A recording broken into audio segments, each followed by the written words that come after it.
Hi, welcome to Shrink Wrapped. I'm Allison Colarosi here with Dr. David Colarosi, the psychologist. Hi, how are you? Hi. What did you want to talk about, Al? Dr. Jill Biden. What do you think? Yes? So there's some debate right now about whether or not you should call her doctor, and I have some thoughts. Okay, you start. Okay. Well, I think she earned it, and she should be called that. Because I was with you when you were getting your doctorate, and you never want to be called Dr. David, but I always call you that because that was a long road that I had to stand by your side. Okay, well, first of all, it was a long road, and I like that you want to call me doctor, but she does not call me doctor ever, just for the record. I call you doctor every time we do a Shrink Wrapped. Oh, yeah. But it's not like you're... And I think with in your professional life, you should be called doctor. I've always thought that. Yeah, okay. True. So can I play devil's advocate? Okay. Okay, after that, we have to talk about your personality trait of always playing devil's advocate. Okay, well, this would be a short podcast if I was like, oh, you're right. Good one. Next. So she's a doctor of education. Right. And you're a doctor of philosophy, right? Or psychology. What are you? I have a PhD as a doctor of philosophy, but in psychology. Okay. Okay, so here's the reasons why we should be outraged at it was a Wall Street Journal op-ed, right, that came out and said, stop calling yourself doctor, right? Oh. Did you know that? No, I just thought that was like always debated, and I was always like, oh, she's an MD. Like, I just default to that. She calls herself doctor, but I don't know the extent to which she's going around and demanding that everybody calls her doctor, or if there's just some opinion writer that's a dick and doesn't want to call a woman a doctor. Why would you think it's that? Why is she's the first? This is the first time I've ever heard anybody complain about addressing someone that has a PhD or an ED or an EDD rather, or MD doctor. She's a doctor. Of course she absolutely is within her rights to request that she's called doctor. So you think this is some patriarchal I don't know that if she was male. I'm not certain that if she was male, that article would have gone out. That's very interesting. Was the writer a male or a female? Male, which was not the opinion. That's not. I want to play the opposite side of this, but I want to acknowledge that the right answer, unquestionably, the right answer is this guy's being a jerk. Like, to me, the guy's being a jerk. She absolutely earned it. I mean, she's a professor at a community college. She has her own professional career, and she earned the title of doctor and let her call herself doctor. The guy's got no ground to stand on. Yeah. And by the way, sorry, PhDs were called doctors before MDs were called doctors. Oh, really? Yeah. So like originally, if you back in history, if anybody should be called doctor, it's the PhDs. Have you ever heard PhD, like your dad used to say, piled high and deep? Yeah. My dad said that I had a BS, which was bullshit, then an MS, which is more shit, and then a PhD is shit piled high and deep. Yeah. I would agree with your dad. I know. He's a smart guy. Yeah. Okay, but so just to play the devil's advocates, because I think the right answer is she can be called whatever she wants to be called. I do think I would never want to go. I mean, we've like debated it on here about, do I call myself doctor? And you always do want me to be called doctor, but you're the daughter of a doctor, like an actual physician, and so for you, I think that's a really valuable term, and like we should embrace it. Well, I think you worked hard for it, and it is like a position of authority versus like there's so many people that are social workers that call themselves psychologists, and I feel like you need to differentiate because you worked harder. A BS in social work is different than a psychologist. Yeah, but they're not allowed to, like, technically, they're not allowed to call But they still do. Like, we have friends that have called themselves psychologists to us. And I'm like, you are?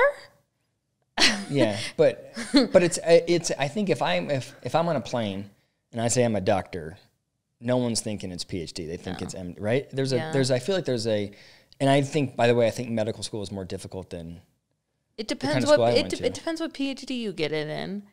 Okay, but the one I got it in is not as hard as that. Well, you don't know that. Like they may be good at memorizing facts and making critical decisions. You are really good at writing papers. I think I'm good at saying, "Oh, I'm so sorry that happened to and you." You're That's my sweet spot. I'm sorry, David. You're diminishing yourself. I'm annoyed by that. All right, sorry. Okay, but let's back to the topic. I don't know if she's going around asking for people to address her as doctor, which I would find pretentious, and I would say it's pretentious and a little bit misleading. But if she just wants like male addressed to doctor or something like that, then I think that's totally appropriate. But like I hope she's not asking people, around the White House to call her Dr. Biden. I would just find it pretentious, even if she was a physician, by the way. I would still feel like that was over the top. Yeah. I have two thoughts on that. So I have a lot of PhDs in my family and medical doctors. So my dad's a medical doctor. And I have good friends that are doctors, and even some of my good friends, I'm uncomfortable calling them by their first name. Like I would always. But why would you never call a pharmacist is a doctor, PharmD. Mm-hmm. My brother's a lawyer, JD, that's a doctorate. That's true. But they don't require them. People don't. I mean, it's right. It's misleading to say doctor. Yeah, it's a good point. Like Eddie would go by professor, not doctor. Professor, right? I don't know. I don't know what he goes by at school, but I just know that there was nobody in grad school that master's or PhD that asked me to call them doctor. I agree, but when you were in private practice, and if I was going, I would prefer the relationship with my therapist that had a PhD. I would prefer calling them doctor. I don't know why. That is just me. Like I wouldn't want to be like, "Hey, Dave, tell me what's wrong with." No, that's not. I like, but you know what? That could go back to other things. Like I like an authority figure. I do think you like an authority. Like you do you do respond better to like direction. Yeah. Yeah. That's why when I tried to get you to overcome your spider phobia, it didn't work. I was too nice. I should have just shouted at you, demanded that you do what I say. Anyway, it's very interesting, but I'm okay with it. I feel like she put in the work and whatever. Yeah. I don't feel passionate. Yeah. Yeah. I don't. Right. Yeah. People are so mean. I feel like they have so many things that they can complain about. It's just a weird decision for a guy to write an entire article bashing her for wanting to be called doctor. Like, does that guy have nothing better to write about? Bored. Well, Trump's gone, so yes. That happened. I got nothing better. He was on his way out, so yeah. All right. So, you want to talk about some things? Yeah. Let's talk about dreams. Okay. But before I get into it, I'd love to hear your perspective. So I do have a perspective, and I should say I want to sort of introduce it by saying a lot of psychologists have very different views of this. So the folks that are into psychoanalysis, like the old school psychologists will believe, like they'll read a lot into dreams, and they think that a dream, if your teeth fall out, it means that you're a lesbian. It's like this sort of extreme interpretation, and they've got like, is that for real? Books. I don't know about the teeth fall out equals you're a lesbian, but there's I have a book downstairs that has 1,000 dream interpretations. It's a book sort of based off of Jung's work, and it's like clear connections. If you dream this, then this is what's happening. And then there are other psychologists that say they're totally meaningless. Don't pay attention to them. It's just like I heard in neuropsychology, it was just like your neurons firing while you're sleeping. So my position is, and I am curious what the research says. My position has always been that I think it's a really good, it is great. It's a great platform to have a discussion. Like it gives you a really good picture. The discussion around the dream gives you a good picture of what's going on with somebody. So if somebody came in, for example, and said, "I'm having a dream about tension in the dream," there's some kind of tension in the dream, it's a good opportunity as the therapist to talk about like what tension is going on in your actual life. Like I feel like it facilitates a conversation, but I think it will be amiss to read into a dream and think, you know, if X happened, this means that Y is happening in your real life. Anyway, that's my theory. But go, what is your... Well, there are some interesting facts about dreams that you might not have known. Okay, go. So 85 to 90% of adults say that they dream, which is interesting. I can't believe I thought everybody dreamed. No, and many don't recall them. And really sound sleepers are less likely to dream. So I wonder if your stepdad dreams a lot because he doesn't sleep very well. I was thinking that. I think he does. And by the way, I think he's always being like, I think there's often impending doom in his dreams. That makes sense for his personality. Okay. And then in dreams, like you're always an active participant in the dream. Mm-hmm. And it's usually a first-person perspective. So your perspective. In dreams, you're rarely alone in the dream. Most dreams contain 2 or more characters. Okay, that all like rings true for me. And half of the characters are familiar. But this is where it gets interesting. In women's dreams contain an equal number of male, female characters. Men's dreams contain 2 times more male characters. More male characters? Male characters. Mm-hmm. I would have thought men are dreaming of women. I would have thought, and they're more aggressive. Their dreams are always more aggressive. That is interesting. Yeah. And in a dream, most times in men's dreams, they're usually faced with some type of problem they have to solve. So I thought that was interesting. It is interesting. So what's the article? This just like articles of facts of the dreams? Yeah. Well, there was this one study, which I thought was really interesting, that they did in Japan and in Canada, and then they replicated it in like Germany and a bunch of other countries to verify it. And so do you want to know what there's 15 most common dreams, but I'll tell you the top 5. Okay. So the first one is being pursued. Have you ever had one of those? Like you're running? All the time. Yeah. I have one where I'm constantly being pursued by a bear. Seriously, that's my whole life. That's I'm chased by a bear. That's interesting. And is he snarling? I always have this dream where I'm shutting down doors, like shutting doors to close it on the bear. And the bear doesn't burst through the door, but the bear always finds another way to get me. Like I'm always trying to, He gets you, like actually gets you? Or No. He never gets me, but he's coming for me. Sexual experiences number 2. Have you ever had one of those? I've never had one of those. Never. School teachers, school, and studying. I really haven't had one of those, I don't think. Number 4 is falling. I have those all the time. And number 5 is arriving late. No. That's not a nightmare. Yeah. I've had a dream where I feel like I'm paralyzed and I'm getting suffocated. And I had one of these the other day, but it's, you know how you have sleeper's paralysis? Like your body doesn't move. Do you have that? I get that. And then, but everybody gets sleeper's paralysis. I get it so bad. And then you wake up, but you can't move. And you're feel like you're suffocating. It is so scary. Wait, you've had that? Yeah.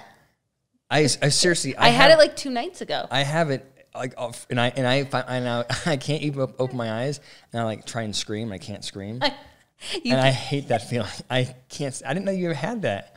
I thought it was a weird thing. I've been on Wikipedia trying to figure out what's wrong with me that I keep having that. Why am I telling the psychologist? That was psychology 101 right there. Well, I missed that class. It's called sleeper's paralysis. Where you wake up in the morning, or you're trying to fall asleep. I'll do it when I'm trying to fall asleep, where my body is, I can't move. Can't open my eyes, but I'm awake. Your body does that to keep you safe when you sleep. Well, it freaks me out. I don't know how it's keeping me safe. How does it keep me safe? So I don't roll out of bed. Yeah, and you know how some people's bodies don't do that, and then they sleepwalk around and could probably kill themselves. I don't know how sleepwalkers don't there isn't more stories of sleepwalkers just walking outside and. Do you know that I'm always, whenever this happens to me, I'm always trying to roll over and kick you to wake so that you'll wake me up. And I'm always a little bit annoyed because I feel like you won't hear me struggle. I feel like I'm verbally or physically struggling, moving around a little bit, and that you're not paying attention to me. And I want you to wake me up, but you never know that I'm. So I did, and you kind of glossed over this, but Like, I always feel like like the dreams that I have I feel like are pertaining to what's happening in my life sometimes. Yeah. But some psychologists would say it's just neurons firing, and then you, with your brain, gestalt it together. Mm-hmm. What's your theory, since no one really knows? So I'm making this up. This is like bro science. I don't remember. I don't think I actually learned this, but I think I read somewhere that they've done a lot of studies where they've tried to like attach neurons, or not neurons, neurotransmitters. Transmitters to people's brains or to their head to like look at the brain activity, and then done different things sort of externally to see if they could impact the way the brain responds during the dreams. And that those studies were pretty inconclusive. And so like the researchers' takeaway was that there's very little connection between what happens in the real world versus what you dream about. And so that they're saying that there's not really, like it's like logically it makes sense to me that your dream helps you process things that have happened during the day. But I think the research hasn't backed that up. I believe that's okay. But that is, I may be out of date on that one. I think you should do a whole vlog on dreams, because I think you could go deep. She always wants me to go deep. She always wants me to go deep, and then I put out my video, and she always goes, "This is too long. This is too." I feel like you want a 2-minute video. You do not need to air our dirty laundry. Okay. I have another fun fact for you. Can I talk about something else? So boredom, which I always thought was a good thing. Like my mom used to always tell me that it's good to be bored because then that's when you're the most creative. I love the line that you always have for our kids, which is, only boring people get bored. My mom used to tell me that. I like that line. Like it's a good, like go figure it out. Go find a way to play. Well, and Adam Carolla always is like, he was so bored when he was growing up, and now I feel like he's so creative. So I feel like you have, like, you don't need to be constantly stimulated all the time, which is a struggle for me to make my kids. But so I did read an article in Psychology Today that said boredom was a predictor of sadism. And then I was like, oh no. And I guess like they did a study in the military, and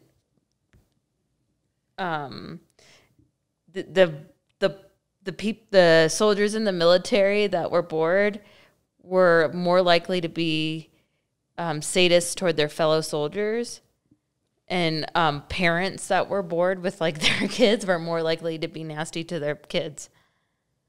And so I was wondering if you had any thoughts around that. Well, I think I'd like to. So I skimmed this article, and what was the definition of sadism? It seems like this. It was like just being mean. Can I say it's an interesting study in marketing? Like I just think about the field of psychology and how it's kind of evolved. I feel like researchers worry that their research isn't being picked up or paid attention to. So that's like even the research is provocative, right? Like they're not defining sadism as, putting a pentagram in the floor and praying to Satan.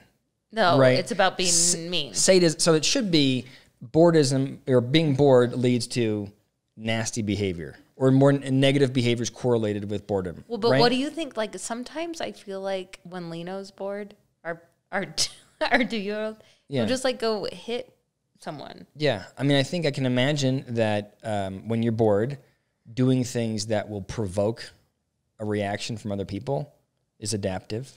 Oh. And I would imagine that's probably all that's picking up. But they use this title, like if your kids are bored, they're going to turn into, Lucifer worshippers. Yeah. It's like over the top. When you're bored, are you more likely to be nasty? When I'm tired, I'm more likely to be nasty. I don't know about bored. Probably. You're more likely to get into trouble. You know what I mean? I think you just look for things to stimulate you. Like I would also wonder, did they look at, and maybe I didn't read it closely enough, did they also look at, does boredom lead to more creativity? Does boredom lead to productivity? Does boredom lead, I wonder if there's other things that boredom is also correlated to. Like boredom probably just leads to action. You doing something to stimulate yourself. Yeah. And they picked up on, like the title is silly. Right? Mm-hmm. Yeah. You know? Yeah. I don't know. What do you think? I don't know if I get like nasty when I'm bored. I just like my kids do, I think, watching. What I do think is like shockingly impactful is watching the iPad. Oh my gosh. I can't believe they get nasty, but that's I've not heard, boredom. Would be the opposite. That's like overstimulation. Yeah, well, I think that when they are being stimulated and then there's that stimulation is cut off, that's difficult for us, like, or for people. Like if we're used to being entertained and that goes away and then it's almost like the hangover of stimulation leads to negative behavior. Yeah. I mean, they're like there's rage that comes when you take away that, like whatever stupid show they're watching some kid open up presents. Yeah, I don't think kids' YouTube is healthy. But we used to have a YouTube channel for a kid. I know, it was cute though. It was jokes. Yeah, but I thought it was a bad idea. I think somebody left me a comment and they wanted to know what we thought about people putting their kids on YouTube. Mm-hmm. What do you think about that? I don't know what I think about it. I mean, like all the kids that are doing, like there's a couple things that I think are good. Like their parents are actively engaged in playing with them, mm-hmm. and they're making money off of it. But I do think like I don't care if they're making money. I think it's probably good to have their parents engaged. So whatever it is, because I think it's hard. Like the other thing I wanted to talk about was parental burnout, and I feel like especially during this time, like working all the time, and then like the expectation of being a good parent, which is healthy food all the time, not quick food, activities. Yeah, you're educating your kids now. I mean, it's like straight up burnout. Are you feeling burned out? I am. Okay, but I think you're right that I hadn't thought about it that way, because my official stance would be I think it's a bad idea to put your kids on YouTube just because you're putting them up there and it's kind of against their wishes. That's like the person that I want to be says that. And Enzo had a channel, Enzo Ninja Jokes, which I loved doing with him. Mm-hmm. And I think it was good for him, and I don't feel bad about doing that at all. But I did find myself, if you remember, like trying to get him on a schedule where once a week we would upload something. And then during the week we're like thinking about, well, what jokes is he going to say on this, for this 2-minute clip or whatever. And there was a moment when it felt like it wasn't me just engaging with him to do jokes. It was me being a task manager, mm-hmm. right? And it's like we've got school, and we have to do, there's a chore downstairs. And like that part feels unhealthy. And so I don't know. I kind of don't know where I land on it. Like I like the idea of not having your kids on YouTube just because it's not really their choice. And he loved it up until the point where it got too... and then he asks about why he's not doing it. Yeah, and I feel uncomfortable with it because it turned into, it like felt like a job. Yeah. That's true. Well, like just, here's the thing. Anything that goes up is never gone. Yeah. But I feel like that's where we are anyway. There's like cameras watching us all the time. Our Alexa, I know I'm gonna get ads about Maine. I know it. You got to tell the whole story. We were talking about going. I want to go to Maine. It's on my bucket list in the summer, and everything I say, I start getting ads on my social media. So like, it doesn't matter what you're doing. Everyone's listening. Yeah. So what do you think? Do you think that? I feel like we've bounced around this topic of putting a kid on YouTube. You think yay or nay? I think nay, but I'm not like judgmental. Like Ryan's World or whatever. He makes millions of dollars, and his mom is very engaged, playing with him the whole time. I hadn't thought about the engagement piece, like you just said that, but I think you're right. Like I think this podcast is good for us. Yeah. If we weren't going to do this podcast, probably what would happen is you'd go run on the treadmill, and I would go work, mm-hmm. and then we'd go to bed. and there would be less talk. Like there wouldn't be any conversation. We do this podcast, we talk, and like I know it feels it's a little bit artificial because we're filming it, but I think it's good for our relationship. Yeah, don't you think? But I wonder if Ryan from Ryan's world also needs to be playing with other kids. Yeah, and he might be. Yeah, I don't know. I just like that his mom is like so involved. And, yeah. So. Anyway. Yeah. Thank you for joining us tonight. Oh, was that it? That was it. Yeah. All right. Thank you very much.